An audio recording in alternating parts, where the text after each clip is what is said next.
Okay, 6.1, discrete continuous variables. This was the most missed question. I was really confused about this, but when I went over this on Friday, I think a lot of students said that there was this question down here at the bottom that they just didn't see.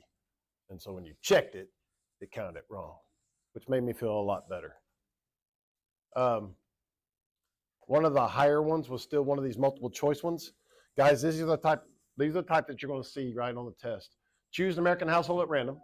Let the random variable X be the number of cars, including the SUVs they own, given the probability distribution, given the distribution if we ignore the few households that own more than 5 cars. Okay, so more than 5 cars. What percent of the households have a number of cars within 2 standard deviations of the mean? So what you should have done on that one, you should have calculated the mean. Calculate the mean by doing, well, you use your calculator, do L1, L2, calculate X bar, and then you had to calculate the standard deviation. So once you calculated the mean and then calculated the standard deviation, add 2 of these to this and subtract 2 of these to this. And I think it was everything from 4. I think it was all those. I think. I'm going from memory because I think it was, no, maybe it was 3 point something. 3 point something. And negative something, I think. Either way, though, but you had to calculate the mean and the standard deviation, then add 2 of those to it, and subtract 2 of those to it, and then add those probabilities that are within that. Okay? Delete. The next multiple choice right below it. That was 63%, not too bad. This one was, this has been highly missed on all of them. You got 52 cards, 4 aces. So 4 out of the 52, you win $10. So X is 10, and that's the probability of X. And then -1 if you don't. And so that's what's left are the 48 cards out of the 52. And so this times this plus this times this will calculate the mean. And that's what you expect to win or lose. And I think it was -15. So you would expect to lose 15 cents on the average. I mean, if you played over and over and over and over again, you'd lose 15 cents for playing that game. Not too bad odds. However, if you won one, I'd stop playing. Okay, click, click. All right, we're good. Here we go. 6.2. 6.2.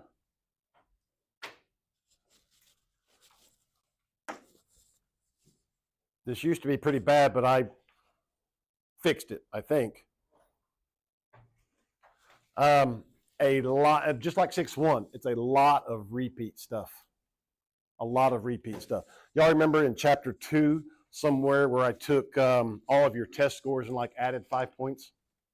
And when you added 5 points, what that did is moved everything 5 points down. So it moved the center, but it did not change the spread. It did not change the shape. So kind of like that. If I took your test score and I multiplied it by 2, then that moved it down by that, but it also spread it out. So multiplication affected the spread and the center, but neither one of them, nothing affected the shape.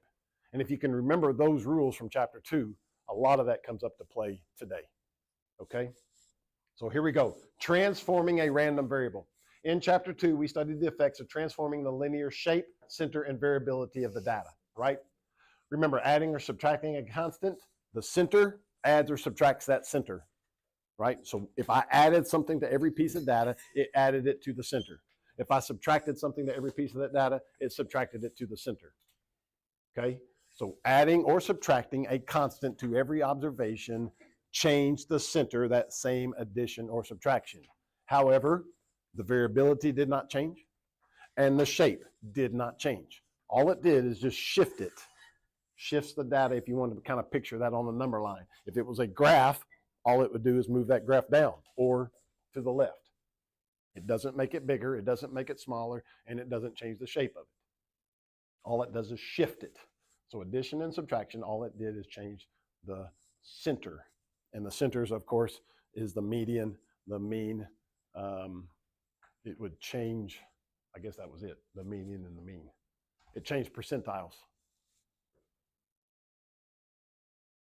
the values of the percentiles. Okay? Again, that was all from chapter 2. Nothing new there, I hope. Multiplying or dividing changed that center, that same multiplication or division. It did also change the variability by that same multiplication or division. However, it does not change the shape somewhat, right? It changed the spread, which changes the shape, but it doesn't change the look of the shape. So if it's symmetric or skewed to the right, it's still skewed to the right. It's just stretched out further or shrunk in further. So addition and subtraction changes the center, and that's it. Multiplication division changes the center and the spread. That was, if you guys can remember, that's one of the highly missed questions, is because we gave you a formula changing Celsius to Fahrenheit or something. And you guys plug and chug, and you did it for the center, which is okay, but you're not supposed to do it for the spread because the addition and subtraction didn't affect it. We'll do that in just a second. So both of them didn't change the shape? Neither one of them changes shape. Once the shape's established, the shape's there. Okay, so some of you probably, okay, well, we did all that stuff in chapter 2. Why are we pulling this back up in chapter 6 now? Whatever happens here, this is the effects of linear on the distribution of data, okay?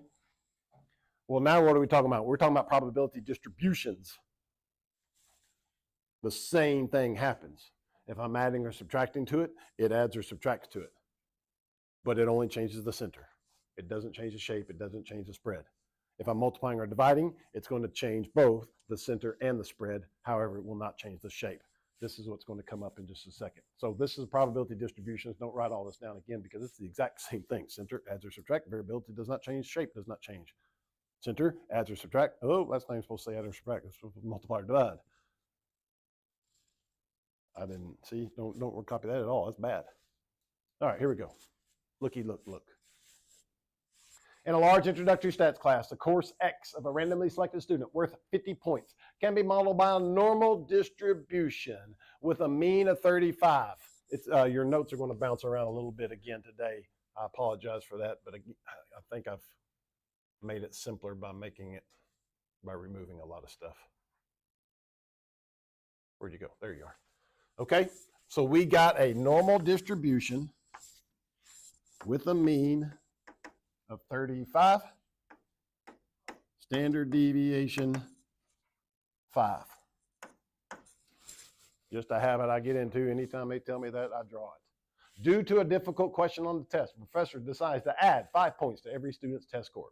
Let Y be the scaled test score. So recognize this. This was X. This is the distribution of X. X is a normal distribution with a standard deviation 5 and a mean of 35. Due to a difficult question, to add 5 points to every test score, let Y be the scaled test score. Describe the distribution of Y.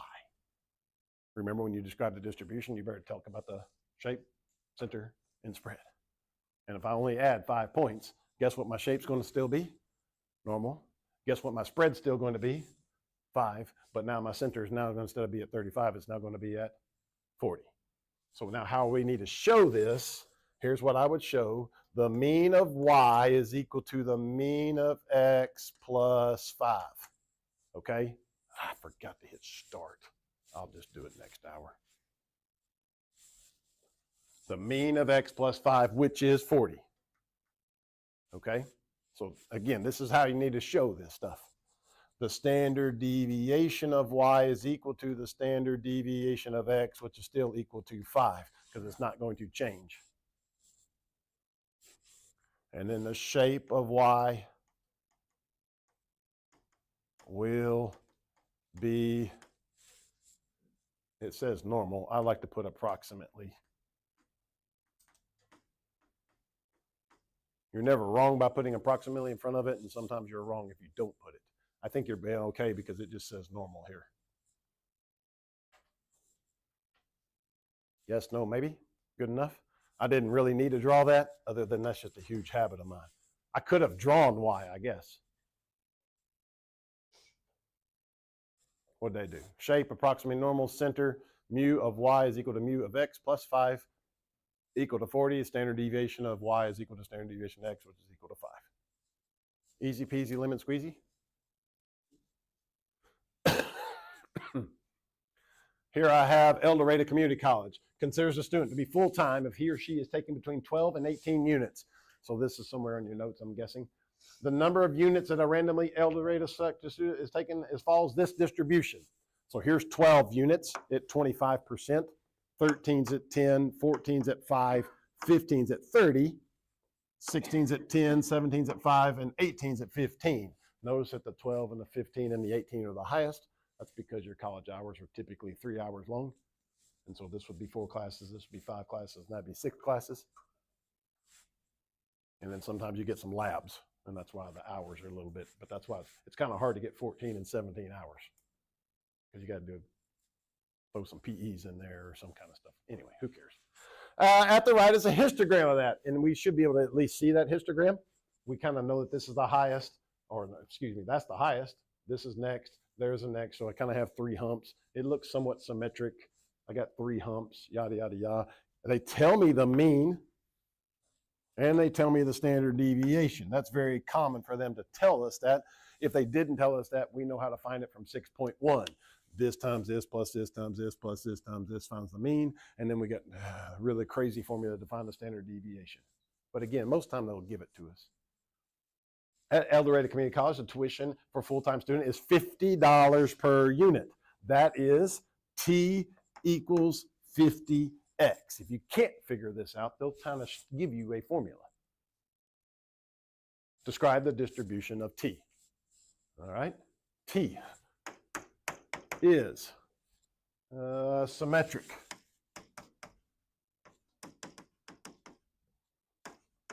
With 3 humps. I don't know how you want to say that. That's how I'll say it. Will they take like 3 humps? Sure, I think. I don't know. I've never seen 3 humps. I think they will. What else would you say besides 3 humps? 3 peaks? Okay. You and your fancy little English. Leave it to the non-English guy, whatever. The center of T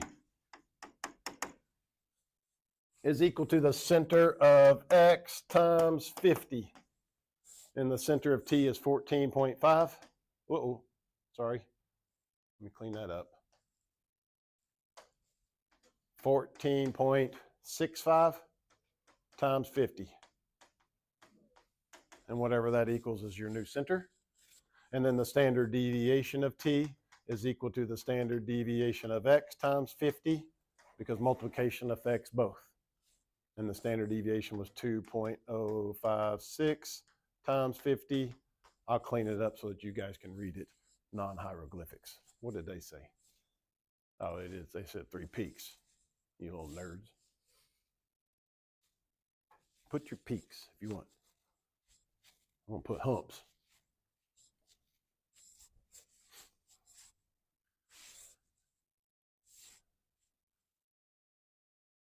A really special looking camel. Everybody okay with that? Good? Easy?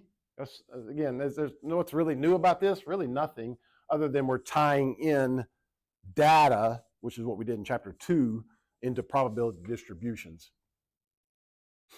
Okay? The same thing happens to both. Luckily. Clicky.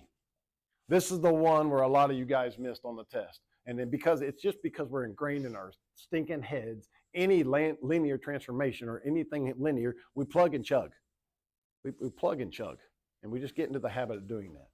One brand of baby bathtubs comes with a dial to set the water temperature. When the baby safe setting is set, the temperature X of the water randomly follows a normal distribution with a mean of 34. So X has a normal distribution with a mean of 34 and a standard deviation of 2. You can write it like that also, as opposed to drawing pictures. If you write a big N parentheses, something, comma, something, that's always normal, mean, standard deviation. Let Y be the water temperature in Fahrenheit. Recall that Fahrenheit is equal to 32 plus 9/5 C. Find the mean of y. Well, the mean of y is equal to the mean of x multiplied by 9/5, but we're also adding the 32. And the mean of x was 34. So 34 times 9/5 plus 32. Everybody okay with that? I'll give you that answer in just a second. Calculate and interpret the standard deviation of y, and this is the one we just get in such a habit. The standard deviation of y is equal to the standard deviation of x multiplied by 9/5, but that's it. Don't add the 32 because addition doesn't affect it. But we get in such a habit of plugging and chugging into my formulas. That's what we try to do, but you don't. The 32 has nothing to do with the standard deviation. And so that was 2 times 9/5, which is 18/5 or whatever else. Interpret that. The temperature of the water typically deviates, whatever that is, from the mean. 93.2 is what you'll get there.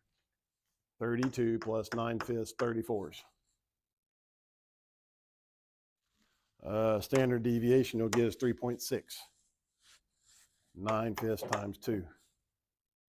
If we randomly select many days when the dial is set to baby safe, the temperature of the bath typically varies, typically deviates, tends to fluctuate around the mean of 93.2, 3.6 degrees, whatever you got to do. Don't forget these interpretations. Don't forget them.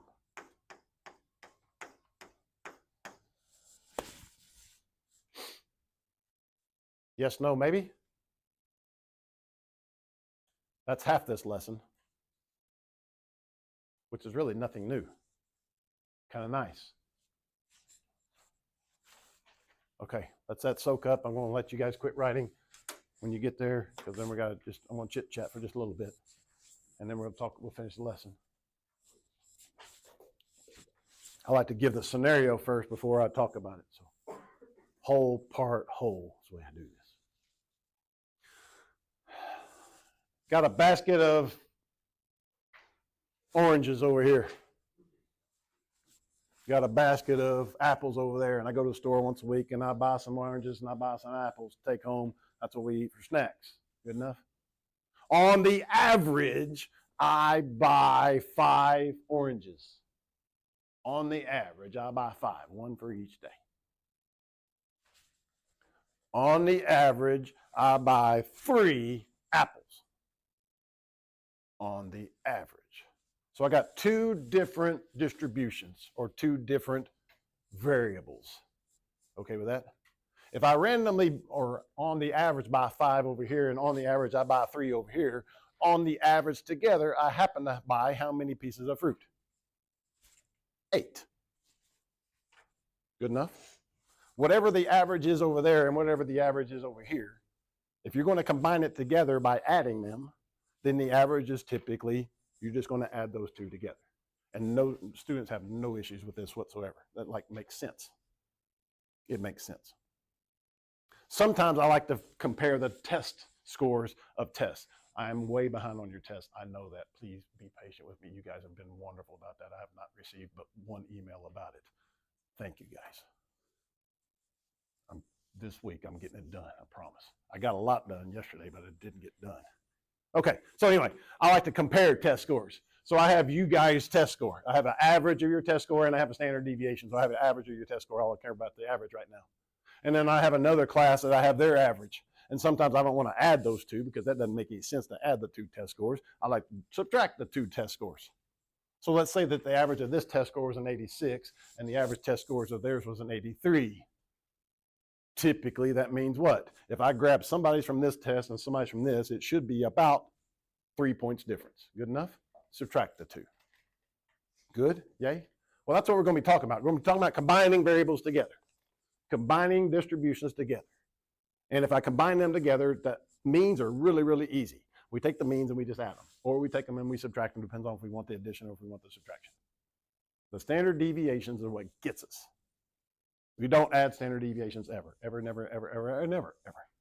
And if you can get that through your heads, you're good. Here we go. Yes, but we just don't add standard deviations. Okay, means. Here we go. This is what I just talked about, the means. The mean of the sum of the random variables. So I got some random variable here, apples, and some random variable over here, oranges. And I want to sum those together. Yes, I probably jumped quite a bit in your notes. I figured, why give you 15 examples of something that you already know how to do when I could give you your homework and you could work those examples. That's why I skipped a bunch of it. Okay, y'all good with that?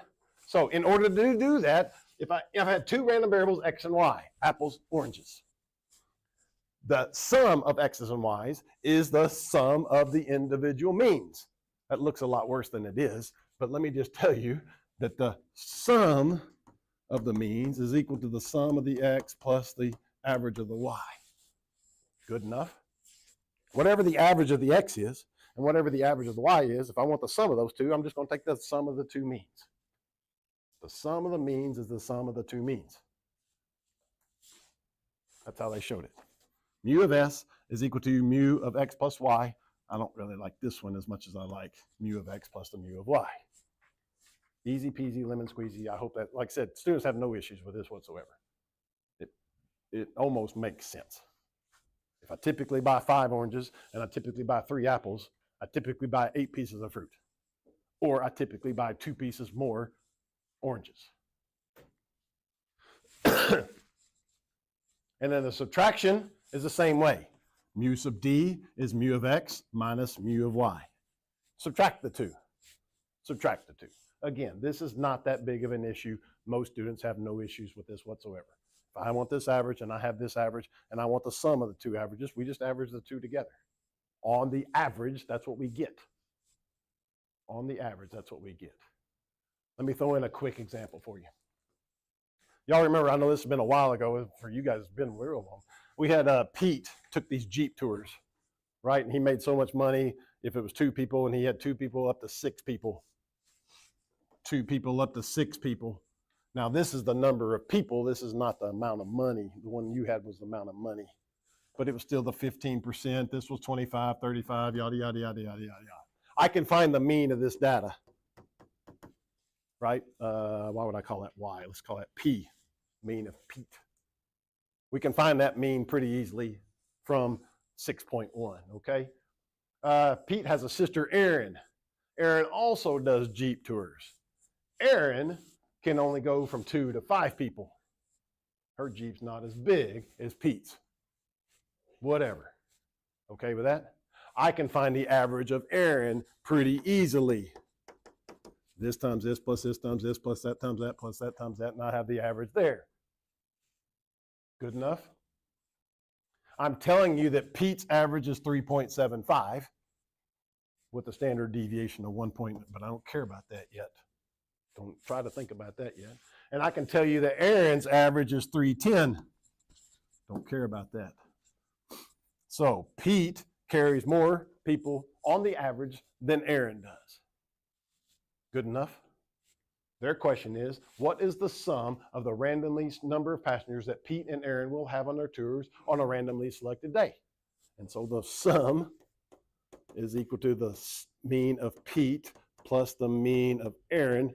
I think they actually used X's and Y's. I would probably use E and P's. And I would go down here to 3.75 plus 3.10. And you guys got calculators. I can actually do that. That's 6.85 passengers on a randomly selected trip. Yep. On our paper, it says what's the total number of passengers they will have on a randomly selected day? Same. Would that be the same thing? Same. Yep. The total. Yep. Good enough? On the average, the total number of passengers that they will take between a trip is 6.85 passengers. He normally gets 3.75. She normally gets 3.10. They normally get 6.85 together. Okay with that? If I wanted to know how many more average Pete then gets, I would just subtract those two and realize that Pete gets 0.65 more passengers. Do understand that sometimes you might get a negative on that. Okay, if I subtracted Pete from Aaron, you would get negative 0.65. It still tells you the same thing, that Pete has more than Aaron, or you could say that Aaron has less than Pete. Either way, it still tells you the same number. So if somebody decides to flip-flop that and subtract it wrong way, it still tells you the same information. That's why they typically ask you to interpret it.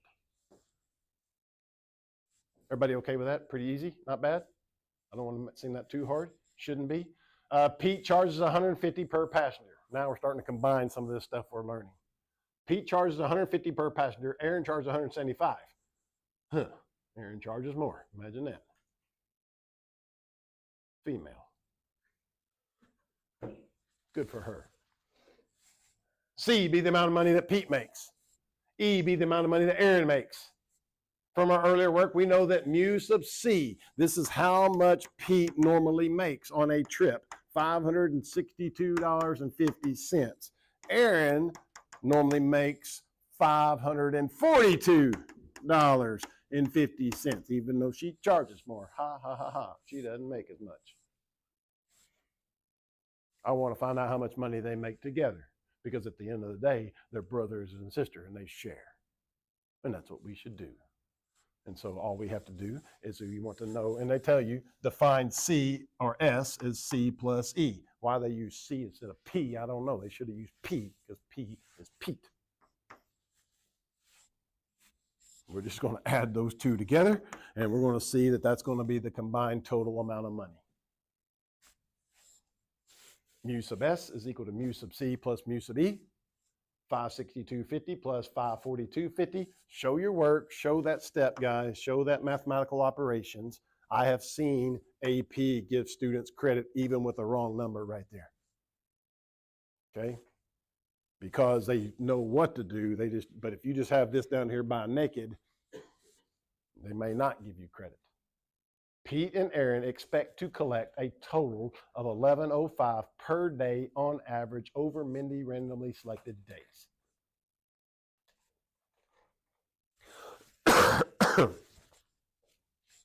Good enough? Any questions? If I wanted to know the difference, Pete expects to make $20 more than Aaron. Or Aaron expects to make 20 less than Pete. Depends on how you want to subtract that either way. Okay, questions, questions, questions. I don't want to make this seem too obvious, but it is pretty obvious. Most students have no issues combining data with the means. If I'm adding them, I'm going to add them. If I got to multiply them, I'm going to multiply them and then add them. Whatever I got to do, I'm going to do to add those means. Sometimes you have to do both. Sometimes you have to do something in this data and do something in this data and then add them. I don't think you'll ever multiply the two data together. I don't think there's ever a reason. It's always a sum or difference. Now, this is the one, if I can get it through your heads, I got to try to get it through your heads. We don't ever add standard deviations, although they're going to really want you to try to do that. Don't add standard deviations. Don't. You can add variances. Remember what the variance is? Variance is the standard deviation squared. So whatever this standard deviation is, 2, whatever the standard deviation is over there, 3, you got to square this bad boy, square that bad boy, then you can add them. After you square them, you can add them, and then you got to take the square root back out of it. Okay? For any two independent random variables, x and y, the sum of x and the variance is squared is equal to the standard the variance of the first one plus the variance of the second one. This is the sum now. This is the sum. This is the sum. So you have to take the two standard deviations and square them. Why? Because that's what I'm telling you to do. Because you want the right answer. But why? Because you want the right answer. But what if I don't? Then you will get the wrong answer. I don't know why. It just that's the way you have to do it. Somebody else a whole lot smarter than me said this is what you have to do. And then, of course, we typically don't want the variance. We typically want the standard deviation, so we square root both sides. I do want to make sure, I know most of you guys are mathematical people, do understand that, well, why am I squaring each one of them and then adding them and then taking the square root out of it? Why don't I just add the two? Because that's not the same.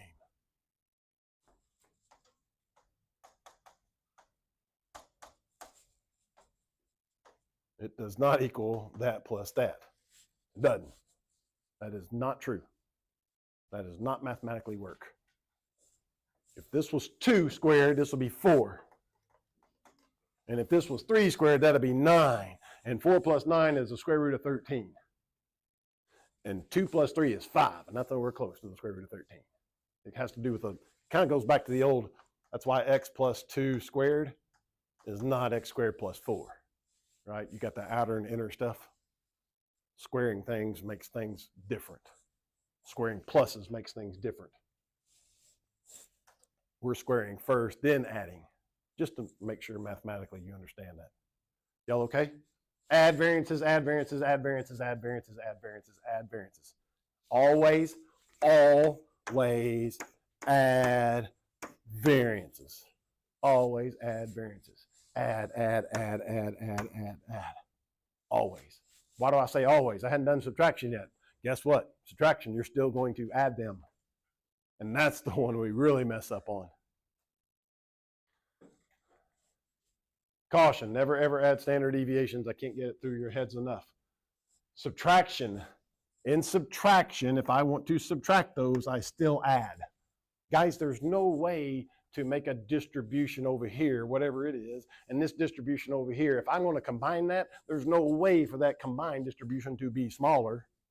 It's got to be more spread out. Because you got a distribution over here that's somewhat spread out, and this distribution over here that's somewhat spread out. If I'm combining it, even if I'm subtracting them, there's no way to make it a small. Like if this standard deviation was 2 and this standard deviation was 2, like there's no standard deviation. No, that doesn't make any sense at all. You're always going to add. You're always going to add them, no matter if you're subtracting them, no matter if you're adding them. If you guys can remember that, I'm telling you that's at least 4 questions on the AP test. At least. Go ahead. So if it asks for like the difference of 2, Yep. You just like add them together and see if that's the difference. Yep. Just, like, Add the same answer for addition. same answer for addition and subtraction. For the variance or for the standard deviation. For the spread. So even if we are subtracting, sorry, dadgummit. Fix.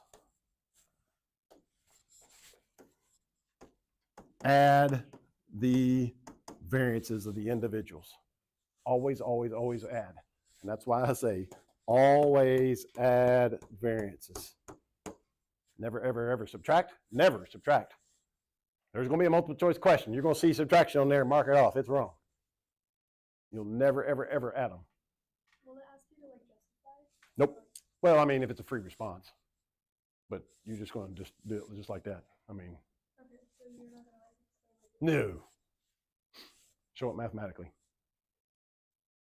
Everybody else okay? Anything? Example? Here we go. Pete charges 150 per passenger. Aaron charges 175. Let C be the amount of money that Pete collects. Let E be the amount of money that Aaron collects. We know that the standard deviation of C is 163.46 and the standard deviation of E is 165.3. Aaron's standard deviation is more than Pete's, not by much. Assume that these 2 random variables are independent. We will have to assume that a lot of times. If they're dependent, we can't do any of this stuff.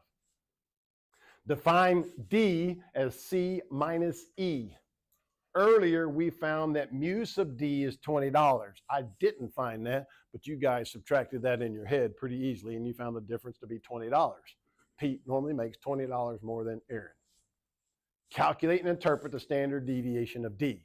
And so the standard deviation of D is equal to the standard deviation, or the variance of C plus the variance of E, which is equal to 163.46 squared. Holy cow, we're getting some big numbers. Plus 165.03 squared. And then I got to take the whole square root of that thing. And so you're going to go to your little calculator and you're going to hit a 1 and a 63.46 squared plus 165.03 squared entered to the 1/2 power, or square root the thing, or whatever you guys got to do to find the square root of that.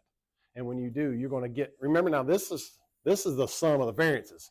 That's why we got to take the square root. That's $53,500. There's no way the variance is $53,000 if the difference is $20. However, the variance, or the standard deviation, is $232.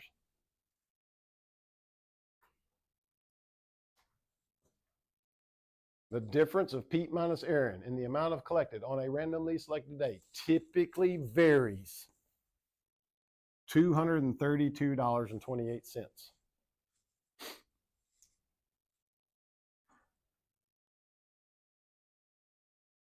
A lot of times, guys, we just look at the answers and we don't really think about it. Think about that standard deviation of 232 and the mean's 20. What does that mean? If the mean is 20, like Pete typically earns $20 more, but the standard deviation is $200 away from that 20, there's probably a lot of days that Aaron makes more than Pete. Y'all kind of make sense on that? With that being 20, and I'm going 200 away this way and 200 away that way, when I get to 200 this way, I mean at 20, I'm at zero. So I got another $200 and I got a whole lot of negatives. Just kind of picture that. Just think about that kind of stuff every once in a while. See if it makes sense. If it doesn't make sense, you've probably done something wrong. I don't think it's typically going to vary $53,000. 200 is still quite a bit. All right, y'all good? Anything?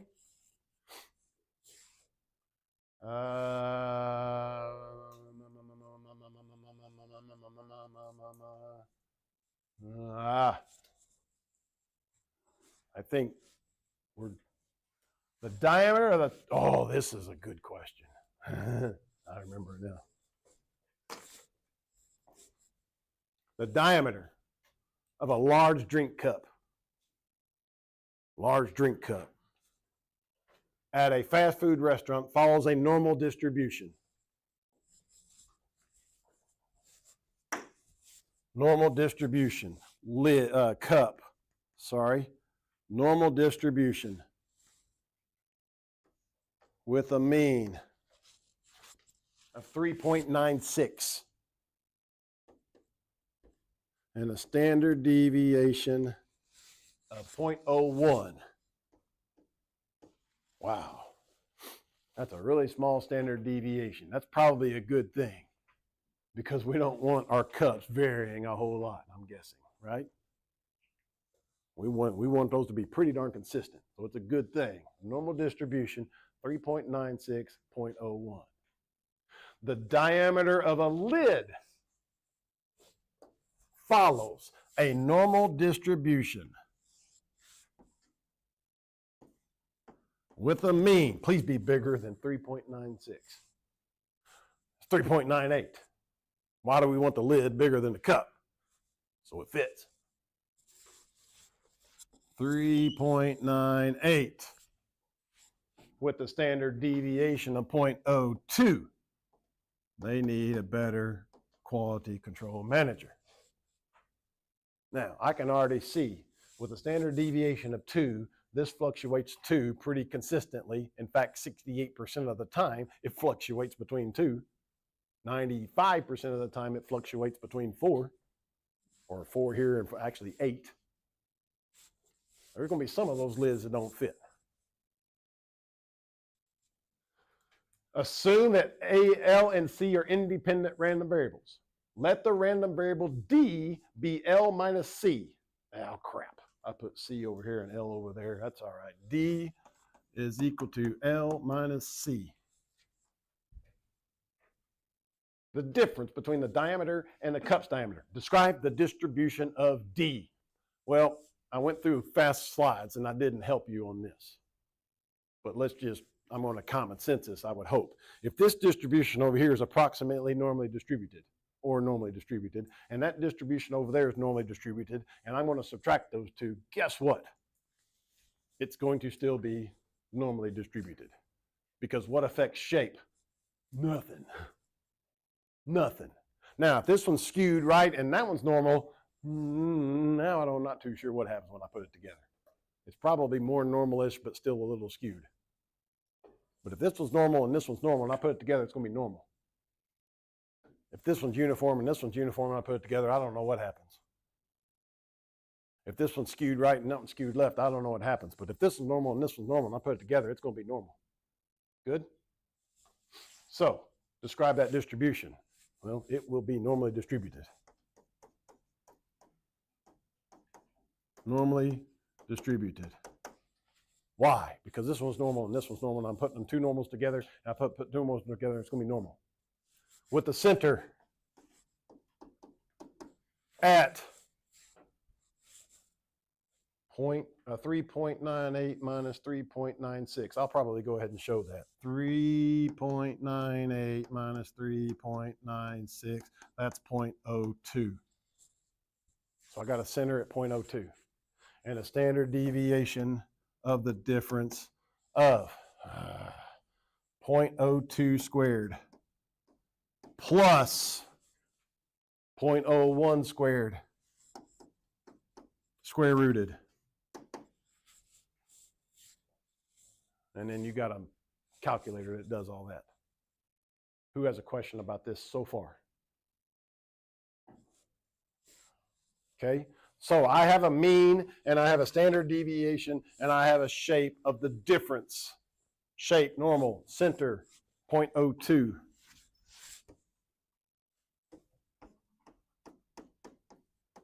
Standard deviation of 0.0224. I'll go ahead and carry that out a little bit just so I can try to distinguish the difference.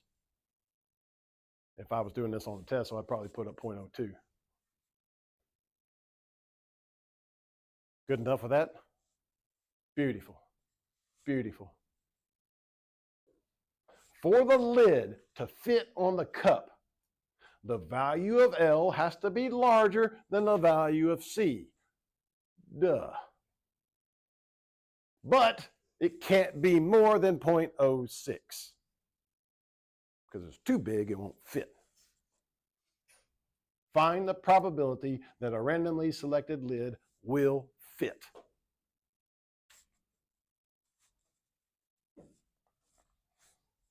Well, it can't be more than 0.06.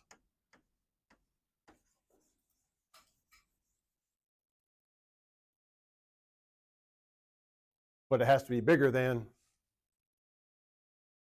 0. It has to be bigger than 0 because if it's negative, it's not going to fit. It said it must be bigger than the cup. So I need the area from 0 to 0.06. Normal CDF, 0 to 0.06 with a mean of 0.02 and a standard deviation of 0.0224. Easy. Once you got all that stuff down, it's down to your calculator, it's down to Desmos or whatever you guys want to use to figure out what that area is. From 0 to 0.06. Good enough with that? I'll tell you that that answer is, there's a nice pretty picture over there. There's a z-score. We don't care about z-scores, although you should remember the z-score is, right, 1.07 and negative point, who cares, 77%, 0.7763. So you should probably have a probability statement, and x is less than 0.06, but greater than 0. Something like that with a nice pretty picture like you got already. They already hand fed us all that information. Wow, 77% fit. That's not a really good number. 3 out of every 4. 3 out of every 4 fit. I mean, there's many times my whole family goes through a drive-through and we get 4 drinks. That means one of those lids didn't fit. That's not real good. Yes, no, maybe? Pretty good question. You got one on your homework pretty similar to that. They're trying to put a peg into a furniture hole or something. And the peg's normally distributed and the hole's normally distributed and the peg sometimes fit and sometimes the peg doesn't fit. And sometimes it's too loose. Click. I hope that you can describe the effect of adding or subtracting. I hope that you can, or multiplying or dividing. Calculate the mean and standard deviation. Find probabilities using normal distributions. I told you guys this is a lot of repeat. 6.3 is not. But we have 6.3 left. We're going to review a couple of days. We're going to put all this stuff together. You're going to get your test back sometime. Yay? Yay? Is that assigned? Shucks.